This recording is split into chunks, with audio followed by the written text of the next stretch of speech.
तो दोस्तों जैसे जैसे एमसीयू आगे बढ़ रहा है वैसे वैसे एमसीयू के अंदर हमें कई तरह के अलग अलग वेपन्स देखने को मिल रहे हैं, जिसमें से कुछ वेपन्स पावरफुल होते हैं और कुछ वेपन्स बहुत ही ज्यादा पावरफुल। और इसीलिए आज हम एमसीयू के फेज 1 से लेकर फेज 5 तक दिखाए गए टॉप 10 मोस्ट पावरफुल वेपन्स के बारे में जानने वाले हैं। तो बिना किसी देरी के चलिए वीडियो को शुरू करते हैं।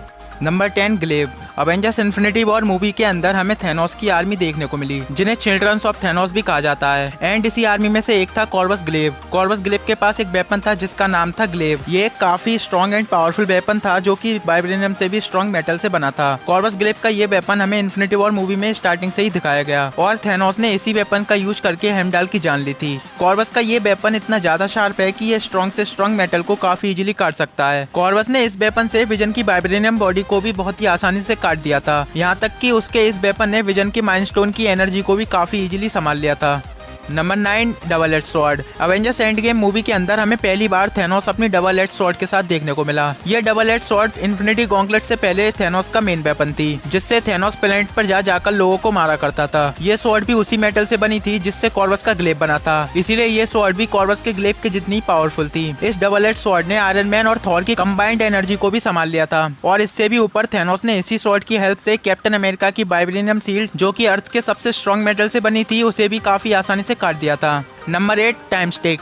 मार्वल की लोकी टीवी सीरीज के अंदर हमें टाइम वेरिएंस अथॉरिटी और उसके ऑफिसर्स या कहो कि एजेंट्स दिखाए गए और इन सभी एजेंट्स के पास एक स्टिक थी जिसे कि टाइम स्टिक कहा जाता है। टीवी एजेंट्स इस टाइम स्टिक का यूज टाइमलाइन में गड़बड़ कर रहे कैरेक्टर्स को हमेशा के लिए मिटाने के लिए करते थे। वैसे तो हमें टाइम स्टिक के बारे में ज्यादा कुछ नहीं बताया गया, लेकिन ये टाइम स्टिक इतनी ज्यादा पावरफुल है कि इसके एक ही अटैक से किसी को भी उसकी मेन टाइमलाइन से इरेज या डिस्ट्रॉय किया जा सकता है। इसके अलावा ये टाइम स्टिक सिर्फ लिविंग थिंग्स को ही नहीं बल्कि फर्नीचर जैसी चीजों को भी डिस्ट्रॉय कर सकती है। Number 7 black hole grenades.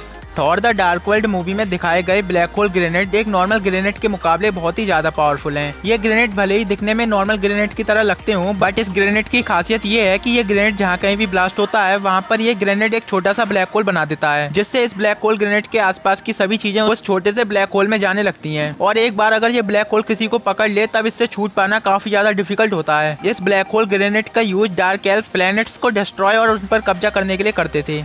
Number 6 Thunderbolt. Thor love and thunder movie में हमें कई सारे अलग अलग तरह के गॉड्स देखने को मिले, जिसमें से एक था ज्यूस। ज्यूस थॉर का एक हीरो था जिसे थॉर पहले काफी ज्यादा पसंद करता था। इसके अलावा ज्यूस के पास भी थॉर की तरह इलेक्ट्रिक पावर्स और स्टॉर्म ब्रेकर की तरह एक वेपन था जिसका नाम था थंडरबोल्ट। थंडरबोल्ट से ज्यूस बड़े बड़े इलेक्ट्रिक अटैक और लाइटनिंग ब्लास्ट को प्रोड्यूस कर सकता था और वो इसे अपने एनिमीज की तरफ फेंक के वापस से अपने पास बुला सकता था। ज्यूस ने थंडरबोल्ट के एक ही अटैक से कॉर की बॉडी को भी डिसइंटीग्रेट कर दिया था और थॉर इसके अलावा वेलकरी ने थंडरबोल्ट का यूज करके गॉर को काफी अच्छी टक्कर दी थी। साथ ही थॉर ने भी थंडरबोल्ट की हेल्प से अपने इलेक्ट्रिक पावर्स को सभी बच्चों के साथ शेयर किया था। थंडरबोल्ट के पास टेलीपोर्टेशन की पावर्स भी मौजूद है और इसके 2 टुकड़े करके इसका यूजर इसे अपने दोनों हाथों से भी यूज कर सकता है।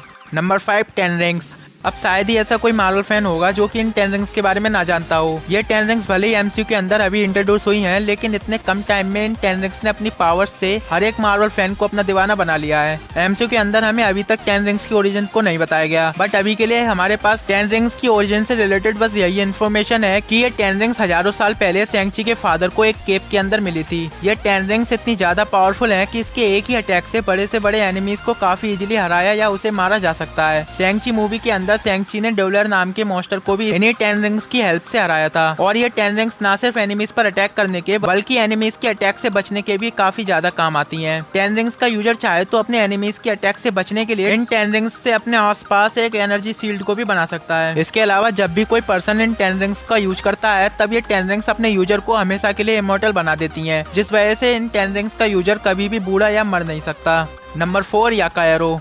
दोस्तों guardians of the Galaxy 1 movie में दिखाया गया ये एरो योंडू का बहुत ही खास वेपन था। ये याका एरो याका नाम के एक मेटल से बना है जो कि वाइब्रेनियम और उरू मेटल के जितना तो स्ट्रॉन्ग नहीं है, लेकिन ये एरो पत्थर से भी स्ट्रॉन्ग चीजों को काफी इजीली काट सकता है। याका एरो एक खास तरह की सोनिक फ्रिक्वेंसी पर रिएक्ट करता है। इसका यूज करने के लिए एक कंट्रोलर की जरूरत पड़ती है जिसे पहनकर अगर सही आवाज निकाली जाए तो इस याका एरो की स्पीड और डायरेक्शन को कंट्रोल किया जा सकता है। योंडू का ये वेपन दिखने में भले ही मामूली लगता हो, लेकिन ये बहुत ही ज्यादा पावरफुल और खतरनाक है। ये एरो अपनी स्पीड से पल भर में ही कई सारे लोगों को मार देता है। नंबर 3 म्योलियर। थॉर का ये हैमर थॉर के साथ साथ हम सब लोगों का भी काफी फेवरेट वेपन है। म्योलियर को इटरी नाम के बौने ने एक न्यूट्रॉन स्टार की एनर्जी से बनाया था। थॉर इस हैमर का यूज अपनी लाइटनिंग और थंडर पावर्स को फोकस करने में करता था। इस हैमर से थॉर बड़े बड़े एनर्जी ब्लास्ट और थंडर अटैक्स करने के साथ साथ वेदर को भी चेंज कर सकता था। एनर्जी ब्लास्ट और वेदर को चेंज करने के अलावा ये हैमर अपने यूजर को उड़ा भी सकता है। म्योलियर की सबसे बड़ी खासियत है उसका वर्दीनेस एन्चांटमेंट, जिस वजह से इस हैमर को सिर्फ वर्दी लोग ही उठा सकते हैं और इसकी पावर्स को यूज कर सकते हैं। अगर कोई पर्सन इस हैमर को उठाने के लिए वर्दी नहीं है तो वो लाख कोशिशों के बावजूद भी इसे उठा नहीं सकता, फिर चाहे वो कितना भी पावरफुल क्यों ना हो। उरू मेटल से बने इस वेपन में कुछ यूनिक पावर्स भी हैं, जैसे एक्सट्रीम हीलिंग पावर्स और clothes generation. Number 2 Twilight sword. Twilight sword आग से बनी एक काफी पावरफुल स्वॉर्ड है जिसे मुस्पेलहाइम का राजा सर्टर अपनी फाइट्स में यूज करता था। सर्टर की ये ट्वाइलाइट स्वॉर्ड काफी एक्सट्रीम फायर अटैक कर सकती है, फायर ब्लास्ट कर सकती है और तो और अपने फायर से किसी भी चीज को डिस्ट्रॉय कर सकती है। थॉर रैग्नारॉक मूवी में सर्टर ने इसी स्वॉर्ड की हेल्प से सबसे पहले मौत की देवी हेला को मारा और फिर हेला को मारने के बाद उसने पूरे के पूरे एजगार्ड को भी अपनी इस स्वॉर्ड से डिस्ट्रॉय कर दिया। ये स्वॉर्ड इतनी ज्यादा पावरफुल है कि इसके एक ही अटैक से प्लैनेट्स तक को डिस्ट्रॉय किया जा सकता है। Number 1 storm breaker. Ragnarok movie में म्योलियर के टूटने के बाद थॉर ने इटरी के साथ मिलकर एक और नए वेपन को बनाया जिसका नाम था स्टॉर्म ब्रेकर, जो कि एजगार्ड के राजा का वेपन है। ये वेपन हथौड़ी की तरह ठोक भी सकता है और कुल्हाड़ी की तरह काट भी सकता है। स्टॉर्म ब्रेकर म्योलियर के मुकाबले थॉर की पावर्स को काफी हद तक बढ़ा देता है। इसके अलावा स्टॉर्म ब्रेकर बायफ्रोस्ट को भी ओपन कर सकता है, जिसकी हेल्प से थॉर यूनिवर्स में कहीं भी ट्रेवल कर सकता है। स्टॉर्म ब्रेकर ने इन्फिनिटी वॉर मूवी में सभी इन्फिनिटी स्टोन्स की पावर्स को भी संभाल लिया था। इस वेपन से उड़ना भी काफी आसान है और साथ ही इस वेपन के अंदर म्योलियर की तरह किसी भी टाइप का वर्दीनेस एन्चांटमेंट भी नहीं लगा हुआ, जिस वजह से स्टॉर्म ब्रेकर को हर एक कोई पावरफुल कैरेक्टर उठा सकता है। इसके अलावा साथ ही स्टॉर्म ब्रेकर में म्योलियर की तरह हीलिंग पावर्स और क्लॉथ जनरेशन की एबिलिटी भी मौजूद है। तो दोस्तों यही थी मेरी एमसीयू की टॉप 10 मोस्ट पावरफुल वेपन्स की लिस्ट। आपको ये लिस्ट कैसी लगी हमें कमेंट में जरूर बताना और अगर आपको ये वीडियो और लिस्ट अच्छी लगी हो तो वीडियो को लाइक कर देना। हम मिलते हैं आपको अगली वीडियो में।